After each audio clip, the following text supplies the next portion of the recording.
हम राउतू वासियों का मानना है कि हमारे यहाँ मरती है, मारी नहीं जाती। और वैसे भी 15 सालों में राउतू की बेली में कोई मर्डर हुआ है क्या? जैसा यहाँ का मिजाज वैसा यहाँ का क्राइम रिकॉर्ड। अगली बार आऊंगा ना तो वारंट लेके आऊंगा। जो करना है कर लो तुम। क्या करोगे तुम मेरा? क्योंकि तो नंबर 1 सस्पेक्ट है इस केस में।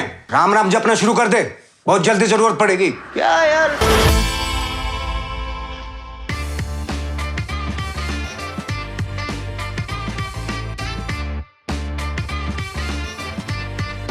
Firstly, thank you, Nawaz, for joining us. Thank you very much. Yeah. So, Nawazuddin Siddiqui, आप जाने जाते हो आपके अलग अलग रोल्स के साथ एक्सपेरिमेंट करने के लिए, डिफरेंट सी। तो मैं आपसे जानना चाहती हूँ कि जब आप एक स्क्रिप्ट सेलेक्ट करते हो तो आपका सोचने का तरीका क्या होता है या आपका प्रोसेस क्या होता है कि मुझे ये चीज चाहिए होता है स्क्रिप्ट में, ऐसा कुछ है?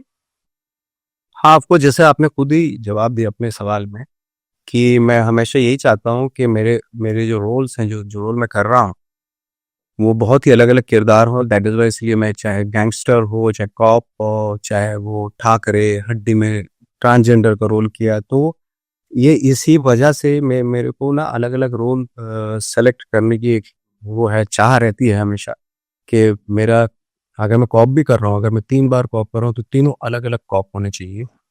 दैट इज वाई इसलिए वो मैं चाहता हूँ कि इस स्क्रिप्ट में वो नुआंसेस, वो हैबिट्स, वो कैरेक्टरिस्टिक्स अलग होने चाहिए, जो मैं पहले किया है उससे अलग होने चाहिए। तो ऑफ कोर्स हर एक्टर की स्पेशली एक्टर की हमेशा ख्वाहिश यही रहती है कि उसको अलग अलग किरदार मिले, और हमेशा मैं स्क्रिप्ट में वही देखता हूँ कि ये किरदार मैंने कभी किया तो नहीं इस तरह की जो हैबिट वाला बंदा है। तो दैट इज वाई मैं हमेशा चाहता हूँ कि स्क्रिप्ट में कुछ नुआंसेस हो, कुछ एब्सर्डिटी हो, या कुछ ऐसी चीजें हो जो मैंने पहले कभी ना की हो। तो दैट इज वाई मेरा हमेशा ये कहना है, मुझे कहानी से ज्यादा ना कैरेक्टर के माइंड को एक्सप्लोर करने में बड़ा मजा आता है। इंटरेस्टिंग। सो जैसे आपने बोला कि आप अगर कॉप का जो किरदार कर रहे हो, अगर आपने 3 बार भी किया है तो आपको ये होता है कि इसमें क्या अलग है। तो हम जब रौदो की राज की बात करते हैं, जो आपका किरदार है दीपक सिंह ने की, वो कैसे दूसरे कॉप से अलग है? जैसे आपने पहले भी कॉप का रोल कर चुके हैं, तो ये कैसे अलग था? ऑफ कोर्स, क्योंकि एक तो ये बंदा, जैसे मैंने रात अकेली की थी या मैंने रईस की थी शाहरुख साहब के साथ, तो वो कॉप अलग थे। कहानी का कॉप नहीं था, वो आईबी ऑफिसर था। और ये इस लिहाज से अलग था रौदू का राज कि एक तो वो गांव का कॉप है, छोटे से गांव जहां पे कभी क्राइम नहीं होता, ना इनको इन्वेस्टिगेशन की हैबिट है ना। और जो गांव के लोग होते, वही पेस उसकी बॉडी में भी है, वही थॉट, वही। अब अगर उनके पास ही, हम तो फिल्म की शुरुआत करते हैं जहां से आपने देखा वहां से शुरुआत, लेकिन उससे पहले की अगर हम उसकी लाइफ के इमेजिन करें तो मेरे ख्याल से वो पुलिस स्टेशन में बैठ के किसी की शादी के बारे में बात कर रहे होंगे, वेदर की बात करते होंगे, पॉलिटिक्स की बात करते होंगे, यही होता होगा उनका अपना। तो इस लिहाज से हाँ, कॉस्ट्यूम सेम हो सकती है दो कैरेक्टर की, वो कॉप है, ये भी इस फिल्म में भी कॉप है, बट उनका बैकग्राउंड, चूंकि वो नेगी है तो बैकग्राउंड भी अलग होंगे, माँ बाप भी उसके अलग होंगे मेरे पहले वाले कॉप से, है ना। तो हाँ, जो पर्सनल कैरेक्टरिस्टिक्स होती है, हैबिट्स होती है, बैकग्राउंड होती है, ये अलग होंगे, डेफिनेटली अलग होंगे। तो अलग ही हो गए ना इंसान, सिर्फ ड्रेस की वजह से सेम थोड़े ना हो जाता है। एब्सोल्युटली। तो आपका ये जो किरदार है दीपक सिंह नेगी, ये अपने खुद के भी बहुत चीजों से इस मूवी में जूझ रहा है, जैसे पीटीएसडी हो गया। तो आपने आपके तरफ से इस रोल के लिए कैसे प्रिपेयर किया? आपके लिए चैलेंजिंग था या आप क्या सोच रहे थे? हाँ, ऑफकोर्स, हमेशा एक कहीं ना कहीं उसकी पीटीएसडी की वजह से उसका एक लाइफ शैटर्ड सा है, नींद नहीं आती उसको, हमेशा कहीं ना कहीं वो ट्रोमा में अपनी गर्लफ्रेंड के बारे में सोचता रहता है।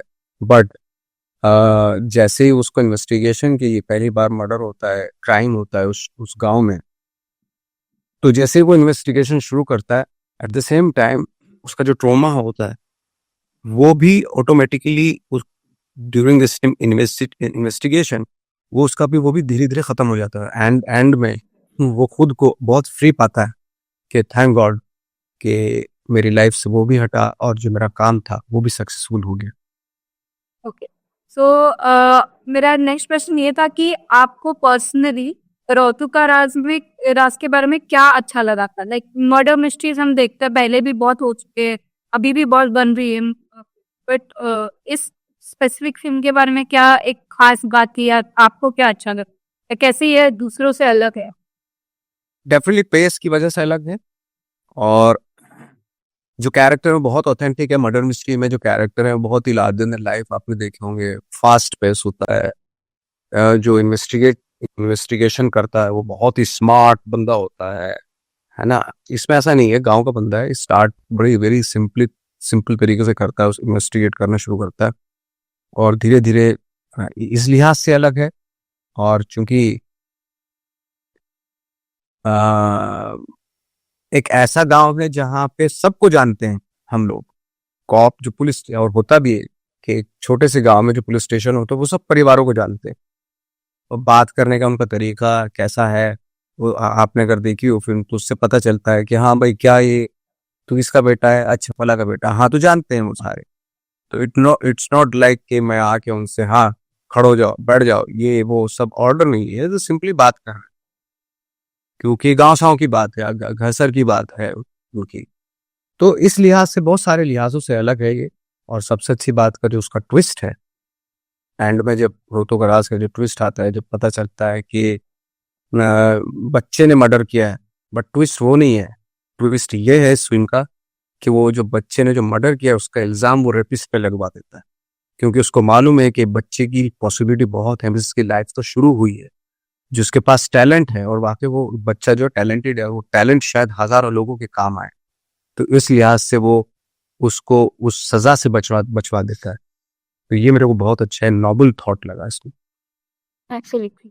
तो आपने जैसे आपके फर्स्ट आंसर में कहा कि आपने पुलिस के किरदार भी किया, आपने गैंगस्टर भी किया, आपने पॉलिटिशियन भी किया है। ये सारे आप मतलब बहुत एक्सपेरिमेंट आप कर चुके हो। तो आपका पर्सनली फेवरेट आपको कौन सा किरदार निभाने में ज्यादा मजा आया या अच्छा आप पसंद करते हो?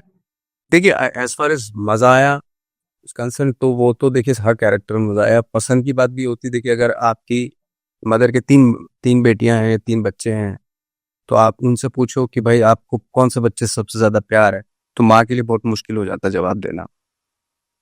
क्या भाई मुझे तो तीनों बच्चों से प्यार है, वो तो ही बोलेगी ना।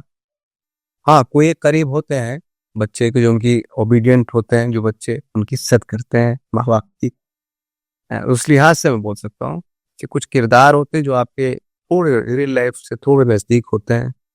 उसमें लाइक फॉर एग्जाम्पल जो मुझे मजा मुझे उसी में आता है जो चैलेंज करते हो कैरेक्टर, या जिनके करीब आपकी लाइफ होती है। लाइक जैसे फोटोग्राफ फिल्म थी, बहुत सारे लोगों ने देखी नहीं वो फिल्म, बट मुझे वो इसलिए पसंद है क्योंकि मैं उतना ही बेवकूफ हूँ अपनी लाइफ में जितना मेरा किरदार था फोटोग्राफ में।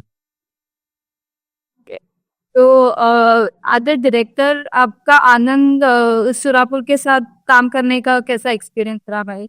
बहुत ही अमेजिंग एक्सपीरियंस रहा। और होपफुली होपफुली मैं तो ये चाहता हूँ कि, और बात भी हो रही है शायद कि इस रोतो का राज का पार्ट 2 बने।